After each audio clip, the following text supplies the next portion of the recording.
Papež Frančišek je svoje 11. mednarodno potovanje začel v Keniji. To je prva postaja na njegovi afriški turneji. Za Jorgeja Marija Bergoglja je to nasploh prvi obisk v Afriki.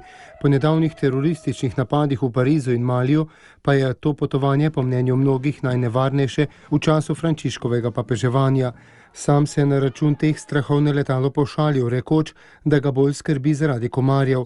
Papež se bo v vseh treh državah, Keniji, Ugandi in Srednjeafriški republiki, srečal s predstavniki oblasti, z mladimi, posvečenimi in ubogimi.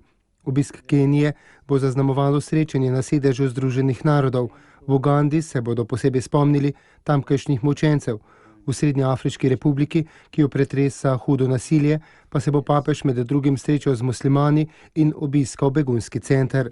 Svetega očeta so pričakali kenijski predsednik Uhuru Kenyatta, apostolski nunci Daniel Charles Balvo, nairobijski nadškof Johnny New in še nekaj drugih cerkvenih predstavnikov.